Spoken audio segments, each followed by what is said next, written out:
Hello everyone, welcome back to our channel learn crafted. I am Swati और आज हम बात कर रहे हैं डीलेट फर्स्ट ईयर का मैथमेटिक्स सब्जेक्ट। ओके, तो इसका हमारा यूनिट 4 हम करने यहाँ जा रहे हैं, जॉय ऑफ लर्निंग मैथमेटिक्स। ठीक है, यूनिट 3 तक हो चुका है, जिसने भी नहीं देखा वो देख सकता है, बाकी इस वीडियो के एंड में भी आपको प्लेलिस्ट मिल जाएगी।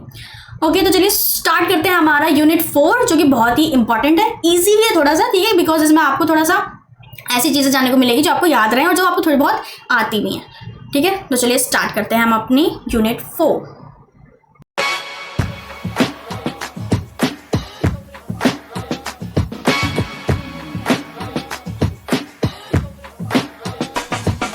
सबसे पहला है हमारा preparation and use of teaching learning materials. तो आप सबको पता है टीचिंग लर्निंग मटेरियल्स का यूज करके हम बच्चों को बहुत अच्छे से पढ़ा सकते हैं।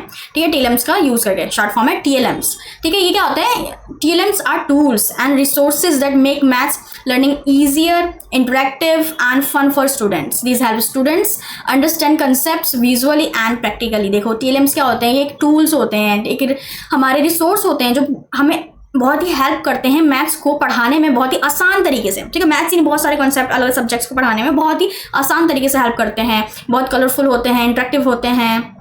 ठीक है, इससे बच्चा बहुत फन वे में सीख पाता है, खेल खेल के बच्चा सीख पाता है इसके यूज से। बच्चों को लगता ही नहीं है कि पढ़ाई बहुत ऐसे बर्डन वाली चीज़ है। बच्चों को बहुत अच्छा सा कार्टूनिश चीज़ें दिखती है, बच्चा लगता है ये भी तो कार्टून है, हम देखते हैं जो यार इससे हमें कुछ चीज़ें याद भी करनी है, सीखनी भी है। तो इसलिए इसकी मदद से हम बच्चों को बहुत अच्छे से समझा पाते हैं, क्योंकि प्राइमरी स्कूल के बच्चे हैं ना, हमारे एलिमेंट्री स्कूल छोटी क्लास के बच्चे, तो उनको इसी के थ्रू बहुत अच्छे से समझ भी आती है चीज़ें।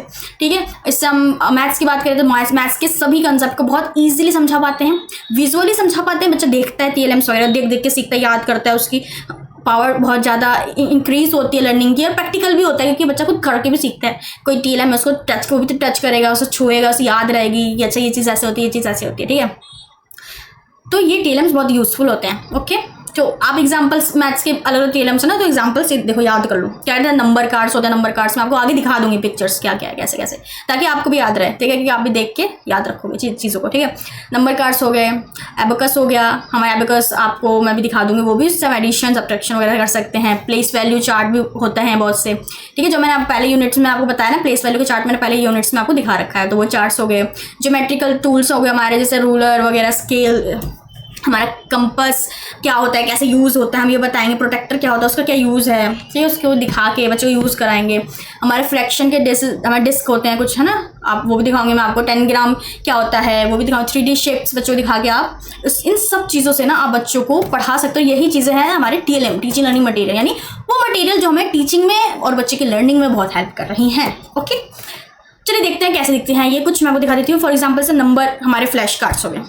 ठीक है, तो इसमें बच्चा देख रहा है कि अच्छा ये शेप होते हैं, नंबर 1 को कैसे लिखते हैं, 0 को 3 को कैसे लिखते हैं, इंग्लिश में कैसे लिखते हैं 0 को, उसकी स्पेलिंग क्या है, बच्चे भी देख रहे हैं। अगर 3 है तो 3 को बच्चा कैसे याद रख पाएगा? 3 का मतलब क्या होता है? 3 चीज़ें, तो 3 डॉट्स बन गई। ठीक है, तो ये ऐसे हम फ्लैश कार्ड बना सकते हैं, प्रिंट कर सकते हैं, खरीद सकते हैं, आपकी मर्जी। बच्चा ज़रूर सीखेगा, बहुत अच्छे सीखेगा। ठीक है, नेक्स्ट ये देखो, ये आपके साइड में दिख रहा है, ये वही वाला। ठीक है, ये जो लक्कर का है, इसके बहुत सारे रंग बिरंगे ये राउंड राउंड बीट्स हैं। ये क्या है? ये एबेकस है, जिससे बच्चा सब्ट्रैक्शन सीख सकता है, एडिशन सीख, बहुत सारे कॉन्सेप्ट को क्लियर कर सकता है। ठीक है, उसके बाद ये देखो, हमारे ज्योमेट्री में जितनी सारी चीज़ें होती हैं ना, आपने भी ज्योमेट्री बॉक्स मैथ्स का खरीदा होगा, तो उसमें ये सारी चीज़ें आपको देखने को मिली होगी कि क्या है ये। ठीक है, तो इन सब चीज़ों का यूज़ बच्चों को बताना, कैसे यूज़ होता है, कहाँ का यूज़ होता है। कंपास ये कहलाता है, डिवाइडर ये कहलाता है, प्रोटेक्टर ये कहलाता है, डी हम डी बोलते थे ना इसको, प्रोटेक्टर होता है इसका नाम। ठीक है, और ये जो ट्रायंगल शेप हम बोलते थे, ये तो ट्रायंगल शेप के हमारे स्केल रूलर है। तो ये क्या है, क्या करते हैं, ये 60 डिग्री का है, ये 45 डिग्री का है। ये सब बताना, दिखा दिखा के क्या है, कैसे है चीज़ें। ठीक है, उसके बाद ये देखो, ये फ्रैक्शन में बहुत काम करता है, इसी को कहते हैं फ्रैक्शन डिस्क। डिस्क है ना, ये चीज़ों के बताता है कि ये 1 क्या होता है, फ्रैक्शन को हाफ क्या होता है, 1/2, 1/3 या 4, 5, 6, 7, 8, 9, बहुत सारे तरीके आते हैं। ठीक है, इन सब चीज़ों को मतलब बच्चा खुद यूज़ करेगा, खुद सीखेगा, तो इससे बच्चे को चीज़ें अच्छे तरीके से याद होंगी, बहुत ईजिली याद होंगी। ठीक है, सभी कॉन्सेप्ट को वो लाइफ लॉन्ग याद रखेगा। ठीक है, यहाँ पे हम बात करेंगे 10 ग्राम्स। ये 10 ग्राम्स क्या होता है? देखो, ये शेप होता है अलग अलग तरीके का। ठीक है, जिससे एक जैसे आप देख रहे हो यहाँ पे एक बॉक्स बना है, इसके ना अलग अलग कलर्स के शेप हैं, तो ये अलग हो सकते हैं। ये फिजिकली आप देखना, फिजिकली आता है, जैसे रेड है ना, तो रेड ट्रायंगल ये अलग बाहर आ जाएगा, ये अलग, फिर बच्चा फिट करेगा इसको। ठीक है, और इससे बच्चा अलग अलग चीज़ें बनाएगा। फॉर एग्जाम्पल यहाँ पर फिश बनाया किसी बच्चे ने, यहाँ पे फॉक्स बनाया, समझ रहे हो? ठीक है। तो ऐसे बच्चों की बहुत क्रिएटिविटी और क्रिटिकल थिंकिंग, मैथ्स में प्रॉब्लम सॉल्विंग थिंकिंग, ये सब इंप्रूव होंगी इन सब चीज़ों से, ठीक है। और बच्चे याद भी रखेगा वो सब चीज़ों को। मैं तो इसलिए बहुत यूजफुल होते हैं टीएलएम्स, ठीक है। Why use TLM? अब टीएलएम की इंपॉर्टेंस की बात करेंगे। देखो आप ही को पता ही है, आपको तो पता ही है टीएलएम क्यों इंपॉर्टेंट है।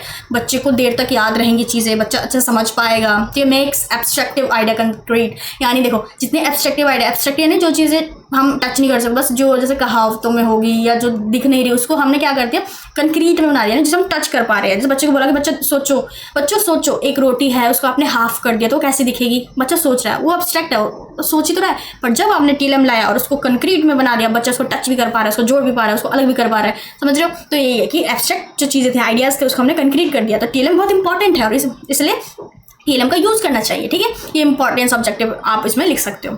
साथ ही में क्या, इनहेंस स्टूडेंट पार्टिसिपेशन। जितनी सुंदर सुंदर चीज़ें होंगी, छोटे छोटे बच्चे क्या उनमें बहुत ज़्यादा उनका पार्टिसिपेशन बढ़ेगा, उन्हें वो चीज़ करनी होगी, उनको टच करना होगा, उनको भी करके देखना होगा। जैसे आपने क्लासरूम में देखा होगा, बच्चे कहते हैं मैं करके देखूँ, मैं करके देखूँ, तो आप मन में बुलाओ, सब बच्चे करेंगे, ठीक। कोई बच्चा नहीं होगा जो नहीं करना चाहेगा कि अच्छा ये फ्रैक्शन ऐसे होता है या ये नंबर ये कैसे होता है, ठीक है।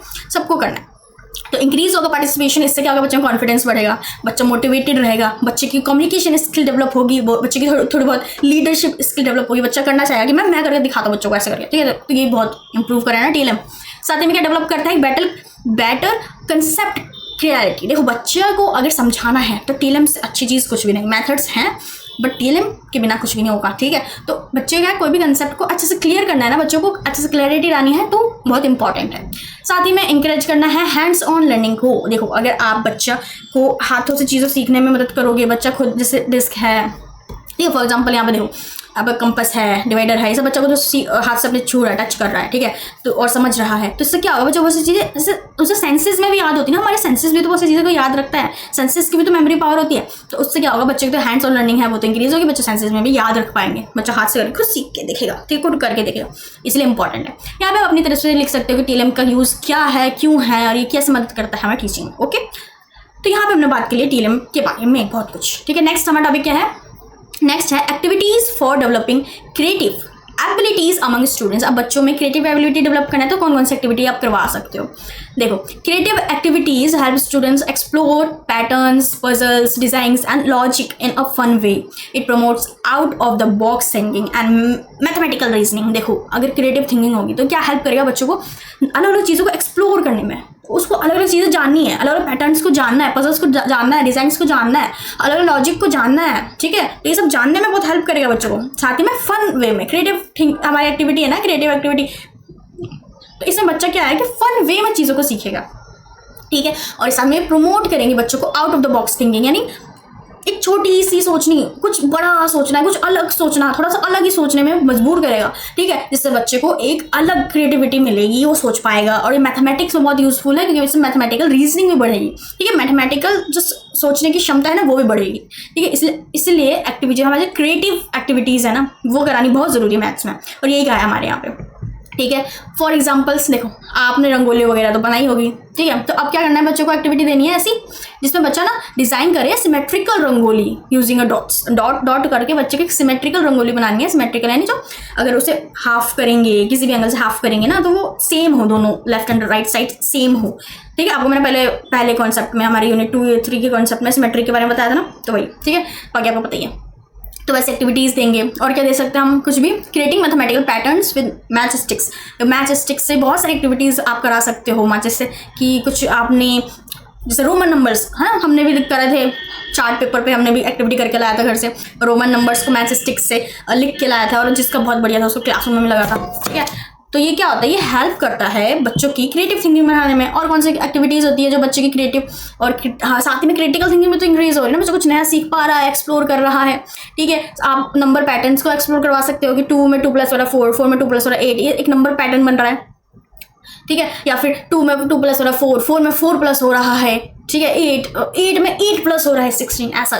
तो ये सब क्या है, ये सब एक्सप्लोर करा रहे हो, एक्टिविटी करा के, बहुत ही क्रिएटिव एक्टिविटी करा के बच्चों को ये भी लगे वाह मैम ये क्या हो रहा है, ऐसे ही बच्चा कर रहा है, ठीक है। तो ये इसका क्या मतलब हो रहा है कि ये बहुत ही अच्छी एक्टिविटी है, क्रिएटिव एक्टिविटी से बच्चा बहुत कुछ सीख रहा है, समझ रहा है, ठीक है। मेकिंग शेप्स विद 10 ग्राम्स, देखो 10 ग्राम्स मैंने आपको दिखाया था ना, उससे बच्चा अलग अलग शेप्स बना रहा है, ये है 10 ग्राम से, ठीक है। ये इसमें इतने शेप होते हैं, इससे बच्चा बना रहा है क्रिएटिव, कुछ नया सीख रहा है, कुछ नया समझ रहा है, कुछ नया करने की कोशिश कर रहा है, इससे बच्चा क्या बना रहा है, अलग शेप बना रहा है, ठीक है। ये बहुत इंपॉर्टेंट होता है। ओके, तो ये हमारे एग्जाम्पल्स हो गए। अब थोड़ा सा हम पढ़ लेते हैं बेनिफिट्स कि क्रिएटिव एक्टिविटीज़ करानी क्यों ज़रूरी है, या ऐसी एक्टिविटीज़ करानी क्यों ज़रूरी है जिससे बच्चे की क्रिएटिव एबिलिटी डेवलप हो। देखो, अगर ये डेवलप होगी क्रिएटिव एबिलिटी, तो बच्चा प्रॉब्लम सॉल्विंग स्किल भी डेवलप करेगा ना। अगर ये सब करेगा तो वो प्रॉब्लम सॉल्विंग स्किल डेवलप करेगा, उसकी लाइफ में भी बहुत ज़्यादा यूज़ होंगी, वो सारी चीज़ों को सॉल्व कर पाएगा खुद, ठीक है। बिल्ड ऑब्जर्वेशन एंड विजुअलाइजेशन, बच्चे के अंदर आप ऑब्जर्वेशन एबिलिटी भी बिल्ड कर रहे हो। बच्चा चीज़ को देख रहा है, ऑब्जर्व कर रहा है कि अच्छा ये जो शेप है, अगर मैं इसको इस तरीके से करूँ तो एक फिश बनेगी। तो क्या है, आपने बच्चे की सिर्फ क्रिएटिव ही नहीं, ऑब्जर्वेशन वाली स्किल भी बहुत अच्छे से डेवलप कर दी है, साथ में विजुअलाइजेशन स्किल डेवलप कर दी है। बच्चा देख के ही चीज़ों को ऐसे विजुअलाइज कर पा रहा है, ऐसे वो मन में ही अपने बना पा रहा है चीज़ों को कि अच्छा ये शेप को इधर लाऊंगा, ठीक है, ऐसे करके। साथ में इम्प्रूव कर रहे हो आप बच्चों की स्पेशल इंटेलिजेंस की, जिसमें बच्चा खुद हाथ से करके कुछ चीज़ें कर रहा है, कुछ नई चीज़ें बना रहा है, हाथ से बना रहा है, ठीक है। तो ये सब बहुत बेनिफिट्स आप अपनी तरीके से भी तरफ से लिख सकते हो, बहुत सारी बेनिफिट्स, ठीक है। यहाँ पे हमने कुछ बात के लिए बेनिफिट्स की। नेक्स्ट हमारा है topic recreational mathematics, games and puzzles. तो रिक्रिएशन के नाम से बताया खुद की एक चीज़ पहले क्रिएटिव थी, अब उसके लिए आपने कुछ नया ऐड कर दिया, तो रिक्रिएट कर दिया उसको। तो ऐसे गेम्स और पजल्स जिसको आप रिक्रिएट कर पाओ, ठीक है। तो maths can be fun when student engage in playful and challenging games, these help build interest and logical reasoning. देखो, मैथ्स में आप जितनी भी एक्टिविटीज़ कराओगे ना, अलग अलग तरह की एक्टिविटीज़ करा रहे हो, ग्रुप में करा रहे हो, बच्चे को उससे सीख रहा है, एंगेज्ड है, अलग एक्टिविटीज़ कर रहे हो, उससे बहुत फन लविंग हो जाएगा। उसको लगेगा वाह मैथ्स तो इतना इंटरेस्टिंग है, मैथ्स की क्लास में इतना मज़ा आता है, बच्चे को मैथ्स बहुत अच्छा लगने लगेगा, ठीक है। प्लेफुल मैनर में आप खिला रहे हो, खिलाते खिलाते बच्चों को सिखा रहे हो कॉन्सेप्ट, ठीक है, तो उसको बहुत मज़ा आएगा। साथ में थोड़ा बहुत चैलेंजेस भी हैं कि बच्चों को थोड़ा दिमाग लगाना पड़ रहा है, थोड़ा उससे पूछना पड़ रहा है, और अचानक से उसको वो जो है सॉल्यूशन आ जा रहा है, तो उससे भी बच्चे की मैथ्स के टूवर्ड्स जो लव है वो बढ़ेगा, ठीक है। तो ऐसे चैलेंजिंग गेम्स वगैरह थोड़े से दे दिए, तो इंटरेस्ट बिल्ड कर रहे हैं बच्चों में, लॉजिकल रीजनिंग भी बिल्ड कर रहे हैं बच्चों में, इसलिए इंपॉर्टेंट है, ठीक है। उसके बाद क्या है, हमारे एग्जाम्पल्स क्या हो सकते हैं रिक्रिएशन गेम्स के। देखो, जैसे कि हमने देखा होगा ना, जैसे सुडोकू हमारा गेम है, मैजिकल स्क्वायर्स गेम है, नंबर बिंगो गेम्स होते हैं हमारे, ठीक है। बोर्ड गेम्स होते हैं, स्नेक एंड लैडर वाला विद मैथ्स क्वेश्चन, जैसे कि हमारे सांप सीढ़ी खेलते हैं ना, उसमें आपने देखा होगा मैथ्स का जो खेल है उसके अंदर मैथ्स का क्वेश्चन है, जहाँ पे भी आप गए वहाँ पे एक क्वेश्चन है मैथ का, आप उसको सॉल्व करके ही आगे बढ़ोगे। तो ये कितना, देखो रिक्रिएशन का मतलब क्या है, जो पहले से गेम था ना उसको थोड़ा सा रिक्रिएट करके मैथ्स के पॉइंट ऑफ व्यू से आपने ले आया, ठीक है। तो सांप सीढ़ी गेम जो था वो तो पहले से था, आपने क्या किया उसमें बीच बीच में कुछ मैथ्स के क्वेश्चन डाल दिए कि ये क्वेश्चन सॉल्व करोगे तभी आगे जाओगे, नहीं तो आपका दोस्त आगे चला जाएगा। तो समझ रहे हो, तो इसको ऊपर रिक्रिएट किया है, तो ये होता है रिक्रिएशन गेम्स। आप अपनी तरफ से बहुत सारे एग्जाम्पल्स लिख सकते हो, या आपने भी कुछ रिक्रिएट किया हो तो वो भी लिख सकते हो, ठीक है। हमारे रिडल्स हो गए, ठीक है, क्रॉसवर्ड इन्वॉल्विंग नंबर्स हो गए, कोई भी रिडल्स वगैरह, ठीक है, वो सब आप देख सकते हो कि कैसे करना है कैसे नहीं करना है, ठीक है। जैसे आपने न्यूज़पेपर में भी देखा होगा, कुछ स्क्वायर्स होते हैं नंबर्स वाले, उसको आपको सॉल्व करना होता है, ठीक है। तो यही सब होते हैं, ठीक है। तो यहाँ पे एग्जाम्पल्स देख लिया हमने। अब है वाई रिक्रिएशनल मैथ्स, हमें क्यों चीज़ों को रिक्रिएट करना है जो चीज़ पहले से है, ताकि देखो चीज़ें बहुत ज़्यादा इंटरेस्टिंग बन जाए, इतनी इंटरेस्टिंग बच्चा उन चीज़ों को करे, समझे, भागे ना उस चीज़ से, ठीक है। साथ ही साथ में मैथ्स का जो डर हो गया ना कुछ बच्चों के, वो निकल जाए। साथ ही साथ में बच्चा एक दूसरे से हेल्प करते हुए सीखेगा, ग्रुप में सीखेगा, पढ़ेगा, जिससे क्या होगा, कोलैबोरेशन की भावना जो है ना, एक साथ रह के मिलजुल के काम करने की भावना वो बढ़ेगी। तो इंकरेज कर रहे हैं हम बच्चों में कोलैबोरेशन, ठीक है, और इनहेंस कर रहे हैं क्विक थिंकिंग, जल्दी जल्दी बच्चा सोच रहा है, अपनी स्पीड बढ़ा रहा है कैलकुलेशन की चीज़ों की, ठीक है, समझ रहे हो। तो इसीलिए चाहिए हमारे रिक्रिएशन गेम्स हमको। समझ में आ गया? आई होप आपको ये टॉपिक समझ में आ रहे हो, ठीक है। कोई प्रॉब्लम हो कमेंट में पूछ लेना। चलो नेक्स्ट हमारा मेंटल मैथमेटिक्स। मेंटल मैथमेटिक्स क्या है, क्यों है? देखो, mental mathematics is the ability to solve mathematical problems in mind without using paper, pen or calculator. It builds confidence and speed. Mental mathematics का मतलब ये है मेंटली चीज़ों को सॉल्व करना बिना किसी पेन पेपर कैलकुलेटर का यूज़ करके। दिमाग में आपने कर लिया कि 2 इंटू में 5 करेंगे तो क्या आएगा, अच्छा 2 इंटू में 5 करेंगे तो 10 आएगा। समझ गए? बच्चा फटक से आंसर दे दिया कि मैम मुझे पता है, ना पेपर का यूज़ किया, ना पेन का यूज़ किया, ना कैलकुलेटर का यूज़ किया। यही होता है मेंटल मैथ्स, यानी जल्दी जल्दी दिमाग में सॉल्व करना बिना पेन पेपर के, उसको कहते हैं हम मेंटल मैथ्स। उसकी एबिलिटी आपको बढ़ानी है बच्चों में, हमें ये बढ़ना है कि हमें बच्चों में ये एबिलिटी बढ़ानी है, क्योंकि जब तक ये एबिलिटी आप बढ़ाओगे नहीं, बच्चा जल्दी जल्दी चीज़ों को कैसे अडेप्ट कर पाएगा, स्पीड से चीज़ों को कैसे कैलकुलेट करेगा। अब हर जगह वो मार्केट जा रहा है, ठीक है, वो कुकिंग कर रहा है, कि गाड़ी चला रहा है, किसी कितने किलोमीटर जाना है, ठीक है, हर चीज़ में पेन पेपर कैलकुलेटर लेके थोड़ा बैठा रहेगा वो, आपने ब्रेन में ही करना है ना। तो इसलिए मेंटल मैथ बहुत इंपॉर्टेंट है, ठीक है। इससे बच्चे का कॉन्फिडेंस बढ़ेगा, वो मोटिवेटेड रहेगा, स्पीड तो बढ़ेगी ही बढ़ेगी, ठीक है। हाँ, टेक्निक्स क्या हो सकते हैं, जैसे हमारे राउंडिंग नंबर्स हो सकते हैं, ब्रेकिंग नंबर्स इनटू पार्ट्स की फटाफट आप ब्रेक कर दो। हमारे 27 + 56 को ब्रेक किया तो बच्चे ने ब्रेक करके दिखाया कि 27 + 50 + 6 कर सकते हैं यूजिंग हमारे multiplication tricks like multiply by 2, ऐसा कुछ हमारे ट्रिक्स बनते हैं ना, उन सब का यूज़ करके, ठीक है। तो ये सब कर सकते हैं हम। ओके, इसके बेनिफिट्स क्या हो सकते हैं? इम्प्रूव्स कंसंट्रेशन, बच्चों का कंसंट्रेशन इंप्रूव होगा, बच्चा बहुत ही जल्दी चीज़ों को कर पाएगा using a real life quick decision, अपने रियल लाइफ में क्विक डिसीजन लेना सीख पाएगा, कॉन्फिडेंस बिल्ड होगा, ठीक है। और साथ ही साथ में मोटिवेटेड फील करेगा, क्योंकि अगर वो चीज़ों को कर पा रहा है बिना किसी चीज़ के, अदर चीज़ों के यूज़ के, बिना पेन पेपर के यूज़ के, तो कॉन्फिडेंस भी बच्चों में बिल्ड होगा और मोटिवेटेड भी रहेगा वो कि हाँ उसे आ रही हैं चीज़ें, समझ रहे हो। उसके बाद है हमारा language statement in mathematics word problems. Language statement यानी कि जो हम लैंग्वेज में लिख देते हैं ना किसी मैथमेटिक के प्रॉब्लम को, उसको कहते हैं लैंग्वेज स्टेटमेंट। क्या होता है ये? Word problems help connect language with mathematical operation, यानी मैथमेटिकल ऑपरेशन को, सवाल को लैंग्वेज से कनेक्ट करके बच्चों को पढ़ाना, बताना, ठीक है। Student learn how to decode and understand real life problems through words. वही हमारे वर्ड प्रॉब्लम की, अगर आपके पास 2 पेंसिल हैं, उसमें से आपने एक पेंसिल इसको दे दी तो आपके पास कितनी पेंसिल बची? तो ये क्या है? ये हिंदी में मैं आपको बता रही हूँ ना, तो ये लैंग्वेज है ना, मैथ्स का ही क्वेश्चन है पर इसको लैंग्वेज में बता रही हूँ, इसे कहते हैं वर्ड प्रॉब्लम, ठीक है। जैसे यहाँ पे रवि हैज़ 12 एप्पल, रवि के पास 12 एप्पल है, नहीं ही give 5 apple to his friend, उसने अपने दोस्त को 5 एप्पल दे दिया। अब कितना उसके पास एप्पल बचा? ये जो पूरा क्वेश्चन है ना, ये रवि से लेके लेफ्ट क्वेश्चन मार्क तक, ये क्या है? ये वर्ड प्रॉब्लम है, ठीक है। तो वर्ड प्रॉब्लम का यही मीनिंग है कि जो प्रॉब्लम्स है, जो क्वेश्चन है, उसको वर्ड में बताना, ठीक है। इंपॉर्टेंट वर्ड प्रॉब्लम इंपॉर्टेंट क्यों है? Improves reading comprehensive. देखो बच्चों को पढ़ के समझना आएगा, बच्चा पढ़ रहा है, सुन रहा है, उसको समझना आएगा कि अच्छा बोला क्या गया है यहाँ पे क्वेश्चन में, तो वो समझ में आएगा, ठीक है।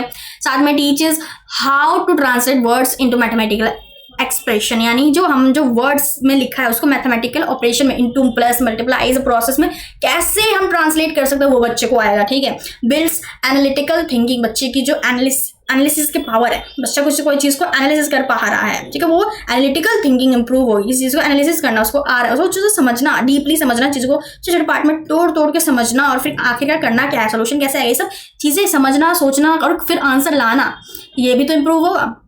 इसलिए जो हमारे वर्ड प्रॉब्लम्स है ये भी बहुत यूजफुल होते हैं मैथ्स में, और बच्चों को बताते हैं कि चीज़ों को कैसे करना है, कैसे नहीं करना, और बहुत सारी एबिलिटीज़ उनमें डेवलप करते हैं, ठीक है। नेक्स्ट है हमारा role of teacher in making teaching of mathematics joyful.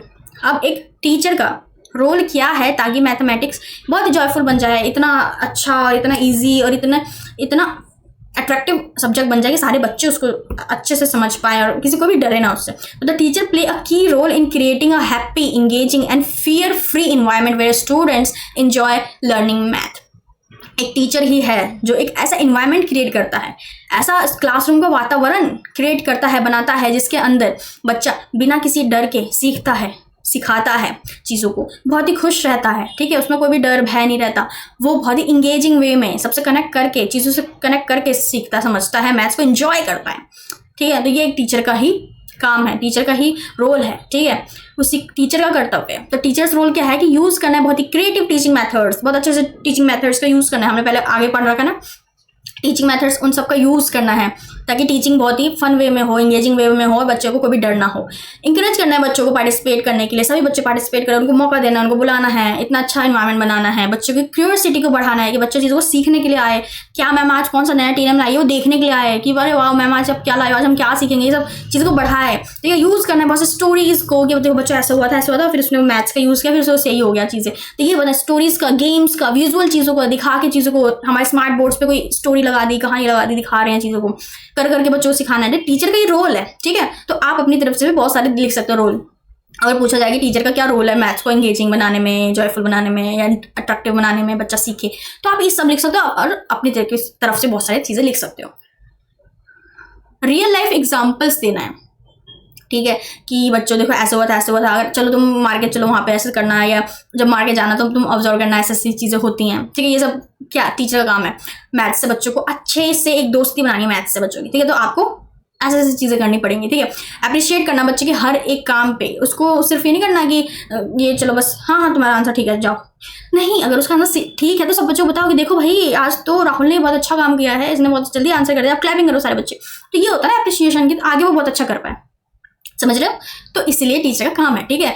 Example ले सकते हैं, एग्जाम्पल हम ऐसे लिख सकते हैं जैसे कि कोई हम बच्चों को शेप के बारे में पढ़ा रहे हैं, तो क्लास में बैठ के क्यों पढ़ाना है, बाहर ले जाओ, ठीक है, छोटे से ट्रिप पे ले जाओ या बस स्कूल के बाहर ले जाओ और बिल्डिंग दिखाओ स्कूल के, बोलो कि आपको कहाँ कहाँ कौन से शेप दिख रहे हैं। तो फिर बच्चा बताएगा कि मैम हमें विंडो में रेक्टेंगल दिख रहा है, स्क्वायर दिख रहा है, या फिर आगे पीछे कोई रोड है, वहाँ पे कुछ ट्रैफिक लाइट्स हैं, वहाँ पे हमें सर्कल्स दिख रहे हैं, ठीक है, अलग अलग कलर के, और कोई और शेप दिख रहा है बच्चों को, वो बताएंगे। तो समझ रहे हो, ये सब एग्जाम्पल हो सकते हैं, आप ये सब एक्टिविटीज करवा सकते हो। ठीक है, at last as a teachers मैं ये देना चाहूँगी कि हम एक फैसिलिटेटर हैं, हम गाइड हैं। ठीक है, हमें सिर्फ जस्ट ऐसा टेल नहीं करना कि हाँ ये पप्पा कर दिया, बच्चे सुन लिया, अब बच्चों को याद हो, नहीं। एज अ टीचर आपको फुल सपोर्ट करना है, एनर्जी लेवल अपनी इतनी हाई रखनी है कि बच्चों की भी हाई हो जाए। ठीक है, तो मैथ्स को इतना जॉयफुल बना दो कि जो मैथ्स से जो बच्चा डरता था वो डरे ना। ठीक है, और सिर्फ उसको एक सब्जेक्ट मत बना के रखो, बच्चों की एक जर्नी बना दो कि मैथ्स कितना इंपॉर्टेंट है। ठीक है, तो यही आपका रोल है। ओके, तो हमने यहाँ पे यूनिट 4 कंप्लीट कर दिया है। ठीक है, तो जो यहाँ पे ये चैप्टर खत्म होता है, यूनिट 4 हमारा एंड हो गया है। आपको ये वीडियो कैसे लगी मुझे कमेंट करके ज़रूर बताना। ओके, तब तो मुझे पता नहीं चलेगा, तो मुझे कैसे पता चलेगा कि सारी वीडियोस अच्छी आ रही है, आपको समझ में आ रही है कि नहीं आ रही। अपना फीडबैक ज़रूर देना। ठीक है, और अगर वीडियो अच्छी लगी हो तो उसको लाइक कर दो ताकि मुझे पता चल जाए। आपको कमेंट नहीं करना तो लाइक तो कर सकते हो। ओके, तो चलिए, तो इस चैनल को सब्सक्राइब कर देना ताकि ये चैनल कभी भी गुम ना हो और आपको और भी अच्छे अच्छे हेल्पफुल वीडियोस मिलते रहें। ठीक है, और ये हमारे जो नोट्स हैं आपको टेलीग्राम चैनल पे मिल जाएंगे, तो आप वहाँ जाके ज़रूर ज्वाइन हो, सारे नोट्स आपको वहाँ मिल जाएंगे। ठीक है, तो चलिए bye bye, all the best for your journey.